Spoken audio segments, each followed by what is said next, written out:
O melhor lugar do mundo é a nossa casa, onde a gente é feliz com a nossa versão mais pura e sem filtro. Eu sou Rafael Lake e estou abrindo para você a minha casa na árvore, o esconderijo onde minha imaginação e pensamento vão ficar livres antes de dormir para trazer reflexões sobre temas variados. Então, por favor, entre e fique à vontade.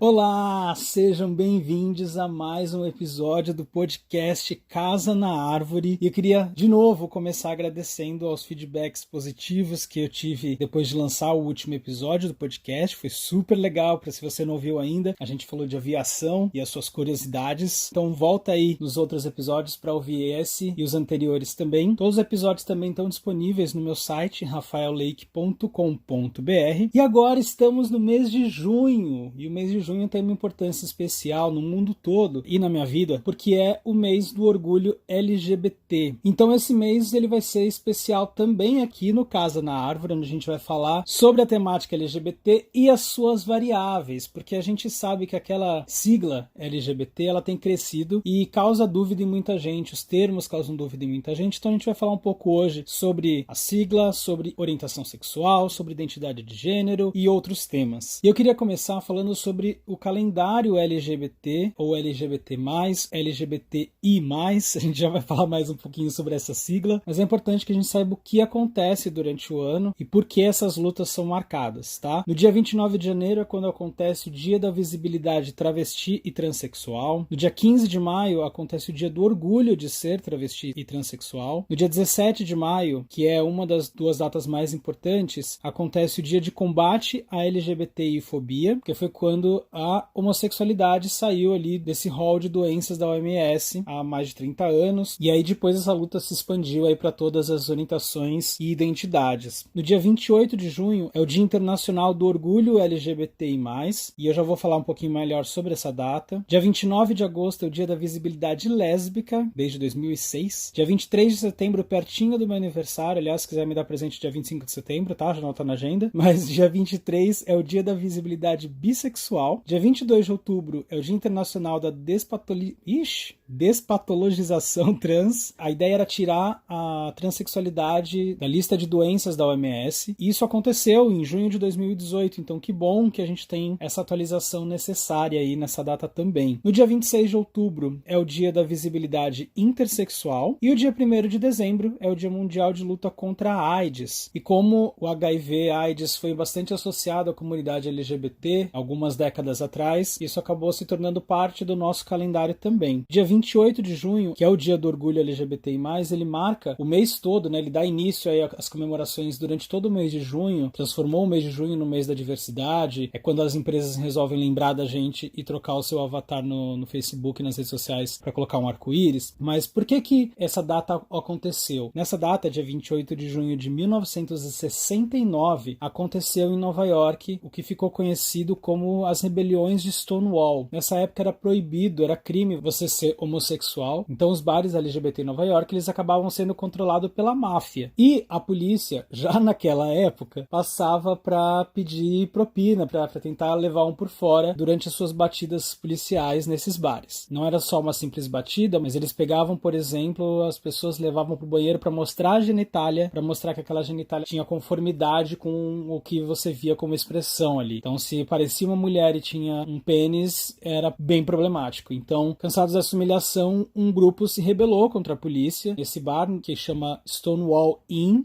em Nova York, fica no Greenwich Village, que se tornou hoje um dos principais points LGBT de Nova York, que eu pude visitar o ano passado, foi muito legal. Tem post no Viaja Bico sobre isso, entra lá no viajabi.com.br. E essa rebelião durou 3 dias e 3 noites, começou a juntar bastante gente na rua e fundou, na verdade, o que a gente conhece como o movimento LGBT moderno. A partir do ano seguinte, 1970, começaram a ocorrer as paradas do orgulho, que esse ano, 2020, completam 50 anos. Então, o ano passado a gente comemorou 50 anos dessas rebeliões de Stonewall e esse ano a gente está comemorando em casa, dessa vez, o início das paradas LGBT no mundo. Dito isso, eu queria contar para vocês também sobre as siglas, né, que esse movimento teve. Aqui no Brasil, no início, se usava muito o termo GLS, que dizia sobre gays, lésbicas e simpatizantes. Só que isso acabava excluindo muita gente do espectro da sexualidade. Esse termo se tornou GLBT, que é até hoje o nome, inclusive, inclusive da ONG que organiza a parada, eles ainda não mudaram o nome, né? Ainda é Associação da Parada do Orgulho GLBT, mas em 2008,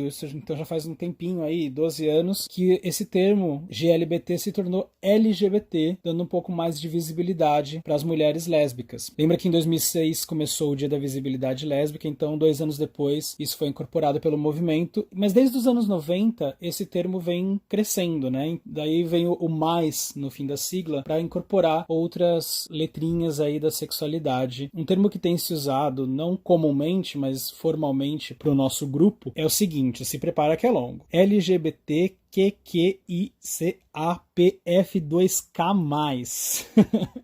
Sim, ele é longo, mas cada um desses termos tem uma explicação. Depois a gente aprofunda um pouquinho a discussão, tá? O L é de lésbicas, G de gays, B de bissexuais, T de travestis e transexuais. O primeiro Q é de queer, o segundo Q é de questionando, o I é de intersexuais, o C de curioso, que é aquela pessoa que tem a sua sexualidade bem definida, mas não se limita a ela, de repente pode experimentar outras vertentes da sexualidade. O A é de assexuais, o P de pansexuais e polissexuais, a gente vai falar mais um pouquinho sobre isso depois. O F é de familiares e amigos, que aí são também conhecidos como os aliados, que são as pessoas que vivem dentro do espectro da heteronormatividade, da heterossexualidade, mas que militam junto com a gente, que promovem os direitos e a inclusão de pessoas LGBT. O 2 nessa sigla é de Two-Spirited, que não é usada aqui no Brasil, na América Latina, ela é principalmente dos Estados Unidos e do Canadá. Eu descobri esse termo, Two-Spirited, quando eu fui para Toronto. Vem um pouco dessa cultura ancestral da América do Norte, de que a pessoa nasceu com 2 espíritos, né? Tanto o masculino quanto o feminino dentro dela. Acho que tem até um pouco a ver com a cultura indígena de lá também. O K nessa sigla é de kink, que é de fetiche, e o mais para englobar todas as outras. Então, é uma sigla longa, mas que a gente vai dar uma destrinchada um pouco nisso agora. E para esse papo com vocês, eu estou usando como base o Manual de Comunicação LGBTI+, que foi lançado em 2018 pela Aliança Nacional LGBTI, pelo Grupo Dignidade e a Rede Gay Latino. Eu vou deixar aqui na descrição do episódio o link para baixar esse manual, se você quiser baixar esse manual, inclusive para acompanhar durante o nosso papo, tá valendo. Vai estar disponível também no rafaellake.com.br. E o manual ele abre com uma frase que é interessante, principalmente para esse momento que a gente está vivendo, pensando na interseccionalidade com outras minorias e outros enfrentamentos que a gente está tendo que fazer por conta dessa política genocida que a gente está enfrentando no Brasil. E em 1963, o Martin Luther King falou: a escuridão não pode expulsar a escuridão. Apenas a luz pode fazer isso. O ódio não pode expulsar o ódio. Só o amor pode fazer isso. Então, com essa linha de positividade, vamos seguir com a nossa luta diária contra políticas genocidas, fascistas e etc. Bom, vamos lá diretamente para os nossos termos, para explicar para quem tem dúvidas sobre os termos relacionados à sexualidade humana. E se você tiver amigos que vivem te perguntando sobre essas questões, só manda o link desse episódio. Então vamos falar um pouquinho de uns termos um pouco mais gerais primeiro. A sexualidade, o que significa sexualidade? São construções culturais sobre os nossos prazeres, sobre os nossos intercâmbios sociais e corporais. Então aí entra o erotismo, entra o desejo, entra o afeto. É um conceito bem amplo. O conceito de gênero, ele nasceu lá em 1970, por influência dos movimentos feministas, né? Para distinguir a dimensão biológica, né, humana, da social. Homens e mulheres, eles são também produtos da realidade social, não somente da anatomia. Então não é só o que você tem no meio das pernas que te define. Então o que te define não é o seu sexo biológico, que é o próximo termo. O sexo biológico, ele está relacionado aos cromossomos, à genitália, composição hormonal. Não existe gênero biológico, existe o sexo biológico. Outro termo que está ligado a isso são os aliados, como eu falei, aliados, aliadas e simpatizantes, que promovem os direitos à inclusão LGBTI+, mesmo fazendo parte da norma padrão, digamos assim. Falando sobre orientação sexual, ela é a atração emocional, afetiva ou sexual. A gente conhece bastante heterossexualidade, que pode ser atração amorosa, afetiva ou sexual, por um gênero oposto ao seu, e você não precisa ter tido experiências com o sexo oposto para você saber que você é heterossexual. Você sabe que você é hétero sem precisar ter transado com alguém. A mesma coisa vale para homossexualidade. Você não precisa ter tido uma experiência com alguém do mesmo sexo para saber por quem você se atrai. A homossexualidade ela se divide aí em duas. Temos os gays e as lésbicas. Esses são termos mais conhecidos, então não vou me aprofundar, vocês já entendem, mas os gays são homens que têm atração por homens, lésbicas são mulheres que têm atração por mulheres. De modo bem simplificado, é isso. Tem um outro termo que é homoafetividade, que aí não descreve o indivíduo, mas sim as relações. Por exemplo, dois indivíduos homossexuais numa relação homoafetiva. Faz sentido? E as pessoas que sentem essa atração emocional, afetiva ou sexual por pessoas do mesmo sexo e do sexo oposto são chamadas de bissexuais. Entra também o apelido bi. Aliás, muita gente me pergunta se o Viaja Bi é de bissexuais, mas não é, tá?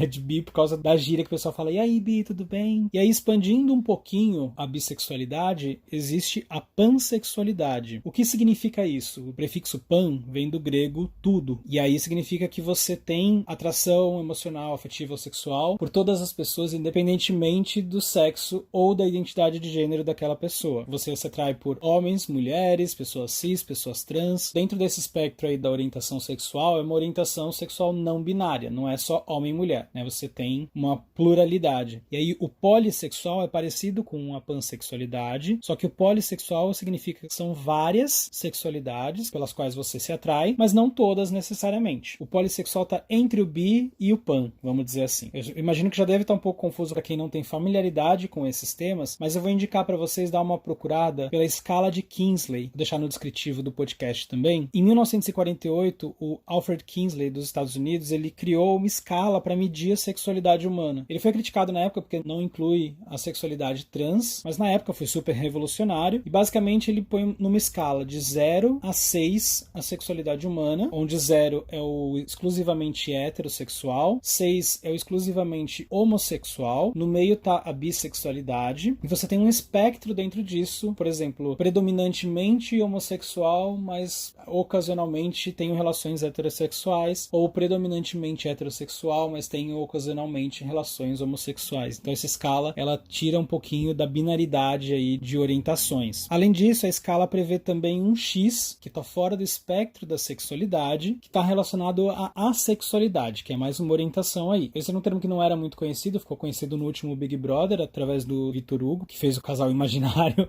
com o Gui e a Gabi no Big Brother. A pessoa sexual, ela não sente nenhuma atração sexual, ou a atração sexual é pouco existente, seja pelo sexo e gênero oposto, ou o mesmo do seu. Não significa que ela tem uma baixa libido, ela tem pouco desejo sexual ou pouca excitação. Eu não entendo tanto desse assunto, mas eu vou deixar um site para vocês buscarem, se quiserem saber mais sobre, que é o asexualidade.com.br. Lá tem um dicionário de termos relacionados à sexualidade que é bem amplo, é legal para você ter uma ideia do espectro da nossa sexualidade, né? O assexual tem aí também duas variações que são bastante faladas, que é o alo, por exemplo, que é esse que está fora do espectro sexual, e a área cinza, que ocasionalmente tem alguma relação sexual. Eu posso estar falando um pouco errado sobre esse termo, porque realmente eu tenho pouca familiaridade, mas aconselho vocês a buscarem. Eu falei algumas das orientações sexuais aqui que a gente tem, tipo hétero, homo, bi, pan, assexual, só que existem dezenas de orientações sexuais. Quando a gente vai estudar a sexualidade humana, ela é muito mais complexa do que isso. Mas se vocês tiverem interesse, dê uma pesquisada, porque tem muitas orientações sexuais, o que mostra que a nossa sexualidade vai muito além do que fundamentalistas entendem que ela é. Aí eu queria falar um pouco para vocês de identidade de gênero, mas vamos explicar algumas coisas aqui antes. Tem um desenho muito legal que, se vocês buscarem na internet, vocês vão achar. Procura por Biscoito da Sexualidade, acho que talvez vocês encontrem. Tem um desenho assim de uma pessoa. No cérebro fica a identidade de gênero, ou seja, é como você se identifica, como você se entende, como você se vê. No coração fica a orientação sexual e afetiva, é por quem você se apaixona, é por quem você se atrai. E na parte da genitália fica o sexo, que aí é o sexo designado na hora do nascimento mesmo, assim, que tipo de genitália que você tem, que nem essa é binária só,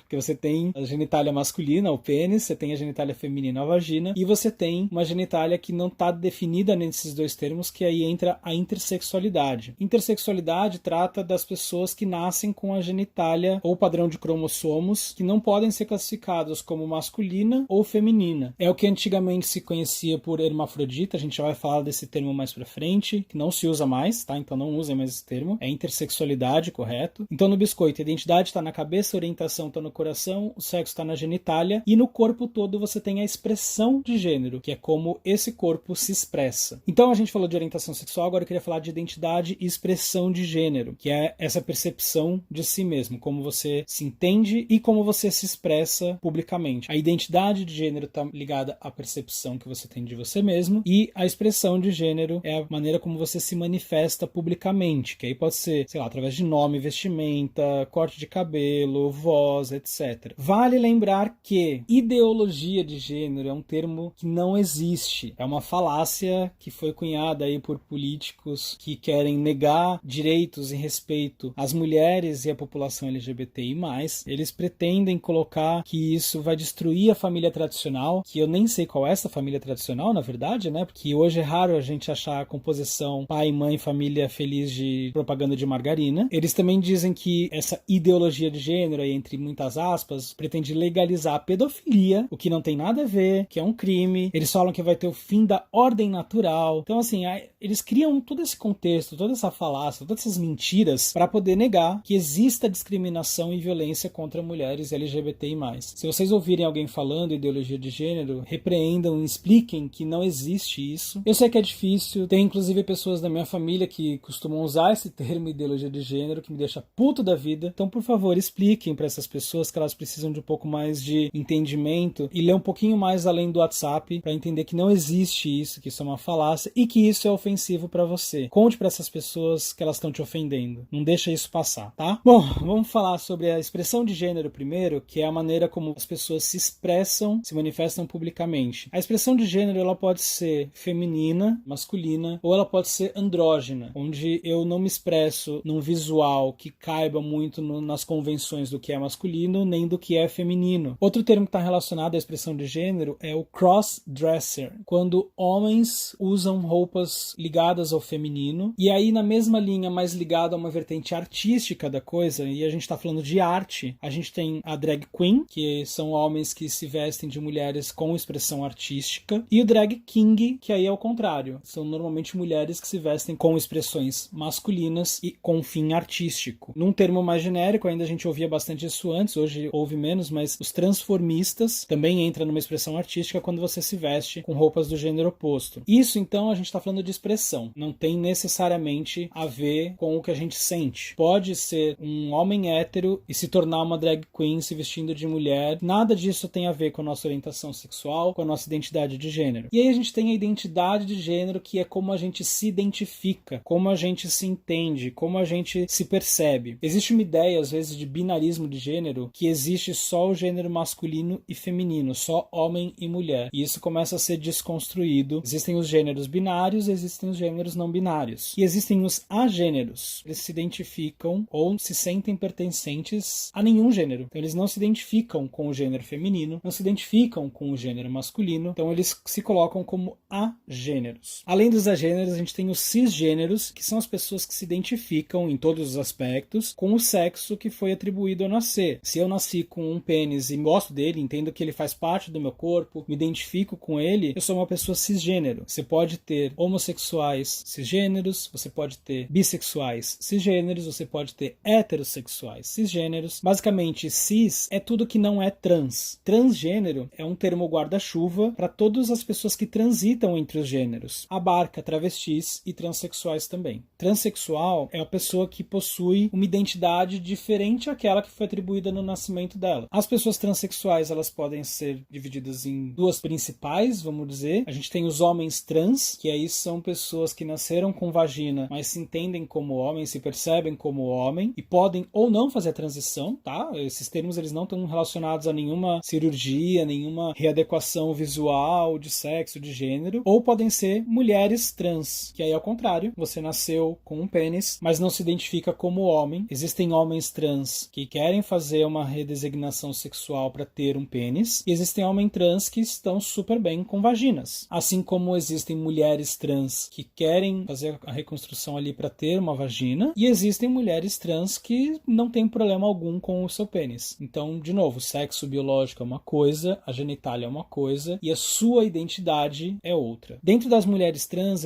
existem as que se chamam travestis, que é um termo bastante usado, principalmente aqui na América Latina, que era um termo ofensivo, um termo para agredir as mulheres trans na época, e que foi ressignificado para ser um termo de posicionamento político. Se a gente pensar etimologicamente, é a mesma coisa que aconteceu com o termo bicha, que era um termo ofensivo, mas que a comunidade adotou e ressignificou. Entre a comunidade a gente fala, e aí bicha, e aí bi. A mesma coisa aconteceu com o termo travesti. Aí de uma forma até mais política e menos entre amigos, para posicionar que sim, sou uma mulher trans, sou uma travesti, e é importante lembrar sempre é a travesti, nunca diga o travesti. Então a gente falou aí de alguns gêneros mais binários, né, homem, mulher, mas a gente tem o que a gente chama de gênero fluido ou não binário. É a pessoa que se identifica tanto com o sexo masculino quanto com o sexo feminino. Então ela se sente homem e se sente mulher. O gênero fluido transita um pouco entre os dois gêneros. E o gênero não binário não necessariamente transita, mas ele não se identifica aí com o que é masculino e com o que é feminino. Ele foge dessa cisnormatividade de homem e mulher. Deve ter um monte de gente agora pensando, nossa, não entendi nada, que confuso, quantos termos e tudo mais. Deixa eu contar uma coisa pra você. Você não precisa entender, você precisa só respeitar. Então o ideal quando você quiser saber como tratar uma pessoa é como eu te chamo, como eu te trato. E aí a pessoa vai te dizer como ela quer ser tratada. O importante, de qualquer forma, é tratar com respeito sempre. Você não precisa concordar, você não precisa entender, você precisa só respeitar, beleza? E falando de não binariedade, existe um movimento também de transformar um pouco a linguagem numa linguagem mais inclusiva, que não seja ditada pela binariedade de gênero. Por isso que se vê muitas vezes, em vez de usar todos ou todas, se use todes ou todix, né, como as pessoas falam. Colocar o X no lugar do O e do A. O problema de usar o X, falando aí um pouco de interseccionalidade, as pessoas que têm deficiência visual, elas usam alguns programas e aplicativos, enfim, que fazem a leitura do texto, e o X não está muito adequado para que essas pessoas consigam entender o que está sendo falado. Então o ideal para abarcar tanto a não binaridade da linguagem e ser inclusivo também para as pessoas com deficiência é usar o E, todes. Existem algumas orientações e pensamentos, estudos, enfim, na internet, tentando buscar uma construção de uma linguagem mais neutra. Então você procure fazer isso, mas na construção de qualquer texto que você for fazer, tenta sempre pensar em deixar o mais sem gênero possível. Existem maneiras de construir o texto que às vezes você não precisa usar a palavra que tem o gênero. Então isso é uma coisa legal de ter em mente. Aqui também cabe o termo two-spirited, que eu falei mais cedo, que são as pessoas que consideram que nasceram com os espíritos masculino e femininos dentro dela, que aí vem esse termo lá da América do Norte, como eu tinha comentado. E tem um outro termo que é o queer, que ele tá ligado bastante à orientação sexual, tudo que é uma orientação sexual não exclusivamente heterossexual, ou seja, meio que de tudo, mas ela cabe para falar de gênero também, tanto na orientação quanto na identidade de gênero. E aí o Q na sigla LGBTQIA+, pode ser de queer ou de questioning, que aí são as pessoas que estão questionando o seu gênero, por isso que ela entra aqui dentro de um espectro de gênero também. Bom, a gente falou de bastante coisa, eu queria dar uma introdução para vocês desses termos, mas não deixem de baixar esse manual de comunicação LGBTI+, que ele fala um pouco sobre LGBTfobia, tem os mapas da ILGA, é uma organização mundial que compila mapas de aceitação e direitos de pessoas LGBTIA+, pelo mundo. Então é muito legal, tem mapa ano a ano, um estudo que eles fazem ano a ano. É bem interessante vocês conhecerem. Antes da gente fechar, eu só queria deixar aqui alguns termos pra gente evitar. Se você ouvir alguém falando esses termos, corrija, não tenha medo, que é importante pra gente criar uma sociedade mais igualitária e menos preconceituosa. A primeira é desvio sexual. Isso não existe, não é um desvio, é uma orientação. Desde 85 a homossexualidade não é tratada como doença, então bastante tempo esse termo deveria deixar de ter sido usado, desvio sexual. Assim como normalidade sexual, normalmente esse termo é usado se referindo à heterossexualidade, heteronormatividade do que é certo, do que é errado, do que é normal. Então não use normalidade sexual. Importantíssimo para todo mundo que trabalha com mídia ou para sua empresa, você quer falar da parada? Não diga parada gay. É parada do orgulho LGBT ou parada LGBT. Você pode usar LGBT, você pode usar LGBT+, LGBTQ+, QIA+, só não use parada gay. Tudo isso que a gente discutiu até agora, você viu que gay é uma pequena parte de tudo isso. Então não use parada gay. Isso é muito, muito importante. Outro termo, GLS, é um termo que começou lá atrás, era bastante difundido, mas hoje ele não se usa mais. Não é um termo que é amplamente aceito. E eu vejo ainda algumas empresas que querem começar a trabalhar a diversidade sexual usando esse termo GLS. Então, se você ouvir alguém falando, pode corrigir. Outro termo, hermafrodita, não se usa mais. Ele vem da mitologia grega, que aí vem o filho do deus Hermes e da deusa Afrodite, por isso hermafrodita. Nasce com os dois sexos, sexo masculino e feminino. Mas hoje o termo correto a ser usado é intersexual. Outra coisa, homossexualismo. Essa tá ligada com o desvio sexual que eu comentei lá em cima, porque o sufixo ismo conota doença. Homossexualismo era usado antigamente porque ele era considerado como uma doença. Desde 85 não é mais para se usar homossexualismo. Use homossexualidade. Mesma coisa para opção sexual. Não existe opção, porque você não opta. Quando você nasce, você não opta. Acho que eu vou ser gay. Não, acho que eu vou ser hétero. Então, não existe opção sexual. Pode corrigir. Essa é uma das mais comuns. As pessoas ainda falam muito. No episódio que eu gravei com a minha mãe aqui, ela usou opção sexual e aí logo se corrigiu. É orientação sexual, correto. Outra coisa que não pode se falar, como eu comentei, é o travesti. Travesti é um termo ligado a mulheres trans, então é sempre no feminino, é a travesti, as travestis. Tome muito cuidado com isso, porque se usar o é bastante ofensivo. Outro termo ligado à transexualidade é mudança de sexo. Essa ela não tá errada, mas ela é super incompleta. Quando você faz a transição, você tem uma mudança que acontece na sua genitália, muitas vezes, mas ela é incompleta porque, como eu falei, algumas pessoas se identificam com um gênero que é diferente do sexo que nasceu, mas não tem problema com a sua genitália. Então não necessariamente é uma mudança no sexo. O mais adequado a se falar é readequação de sexo e gênero. É um espectro um pouco mais amplo. A pessoa muda não só a genitália, ela muda muita coisa no corpo dela. Tem a questão hormonal, pode ter outras questões físicas que não estão relacionadas à genitália. Então não é necessariamente uma mudança de sexo. Não use readequação de sexo e gênero. E a cirurgia, o termo mais adequado para se usar é cirurgia de redesignação sexual. Aí tem outros dois termos que não são errados também, mas é mais adequado se você usar para falar de um casal homossexual. Procure usar casal homoafetivo, que aí você começa a tirar o estigma de que essas pessoas estão somente ligadas ao sexo e que toda a relação que elas criam é em torno do sexo, que não é verdade, até porque elas podem ser assexuais. E para falar de família homossexual, o manual que eu comentei no começo, ele sugere um termo um pouco mais amplo, que é família homotransparental, porque aí você engloba todos os espectros da sexualidade dentro da concepção de família. Então é isso, eu espero que vocês tenham gostado. É um episódio que tenta aí navegar um pouquinho na nossa sexualidade. De novo, eu tô trazendo aqui um recorte. A nossa sexualidade é muito mais ampla do que isso. Então, se você tiver interesse, pesquisa. Eu vou deixar alguns links na descrição desse episódio. E durante aí o mês de junho, e talvez se estenda aí um pouquinho para julho também, eu devo trazer lésbicas, gays, bissexuais, pessoas trans, para aprofundar um pouco a discussão, tá bom? Eu espero que vocês tenham gostado, que vocês ouçam também os próximos. E se tiver aquela pessoa que vem perguntar para você o que é LGBT, manda esse episódio e peça para a pessoa ser feliz, tá bom? Happy Pride, tenham orgulho de quem vocês são e sejam sempre bem-vindos à minha casa na árvore. Tchau!